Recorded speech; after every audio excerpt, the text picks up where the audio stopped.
ZNS Total Sports, brought to you by Fourth Terrace Diagnostic Center.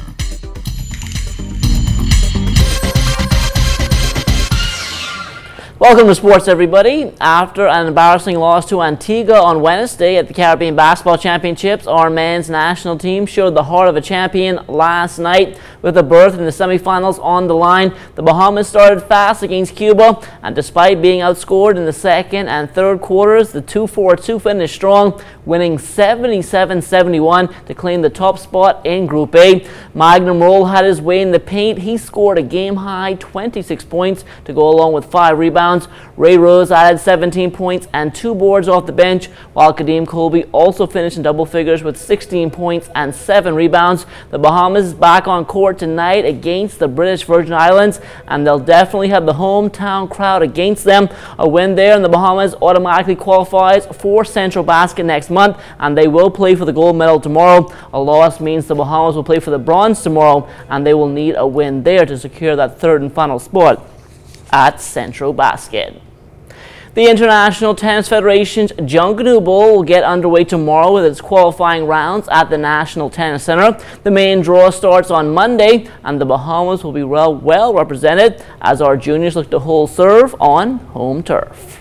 I've been working consistently on my serves and my forehands, my backhands, so that I'll play properly in a match. I just love to get some competition, you know, from other people that I don't know how to play the game, so I could get exposed. I'm very confident, and I'm just ready for whoever comes, and just ready to play. I haven't really played against most, international players like that, especially because it's a grade 4 tournament, so very high quality play. So hopefully I'm just going to try and do my best to win. I'm looking forward to a lot. I'm looking to get a lot of match play and experience. The AAA Marine Softball Invitational got underway last night in Spanish Wells. Julian Gibson has a recap of the feature game. Fans at the ballpark would get their wish. Spanish Wells AAA Marine Razorbacks would get on the scoreboard first. In the bottom of the second inning, Kirby Aubrey with a double, a wild pitch. AAA Marine would lead 1-0. But in the third inning, Lyle Sawyer with the bases juice produces a double, scoring 2 runs. The Bulldogs would lead 2-1, and they would go on to win the ball game 3-1. Still slow starting. We traveled here late, just got here late today. But the bats was coming around. Everybody was putting the bat on the ball. Lyle looked good. Yeah, Lyle was on his game. He was being Lyle Sawyer.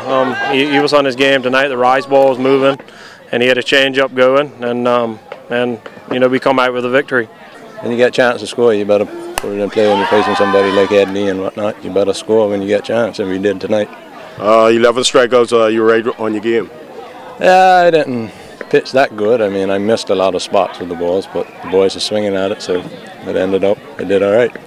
Julian coming out after a hard day at work and then, rushing all the way from JC to North. I'm not getting used to that as an excuse, but, I'm a little off and a little rusty right now, but, by the end of the tournament, I'll get there. So the national defending champions, the Creator Bulldogs, off to a fast start, 1-0. In Spanish Wells, reporting for ZNS Total Sports, I am Julian Gibson. All right, thanks a lot, Julian. Well, it's been more than a week now since national team pitcher Alcott Forbes announced that he will no longer be playing in the New Providence Softball Association because of what he claims is bad officiating. However, some help may be on the way. There's 3 umpires in New Providence who have just signed papers to attend the ISF certification clinic, where they would receive their ISF certificate. Martin Burrows, the other gentleman, Mark DeMerit, and Danny Stubbs. They would be attending international certification clinics in Plant City in short order, where they would be certified as internationally certified umpires. The Atlantis Resort has really done its job when it comes to sports tourism in the Bahamas. They've already been successful with events like the Battle for Atlantis and the LPGA Pearsall Classic, and even more plans are on the drawing board. We're working with a major high school football game which will feature actually Columbine High School in the United States, and they will be playing in the National Stadium.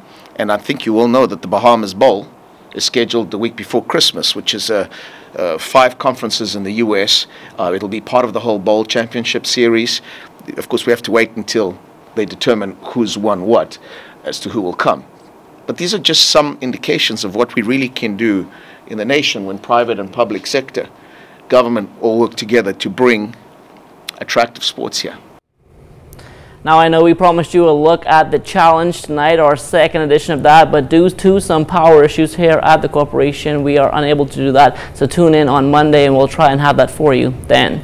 And that will do it for sports. Don't go anywhere. The Bahamas Tonight is back after the break.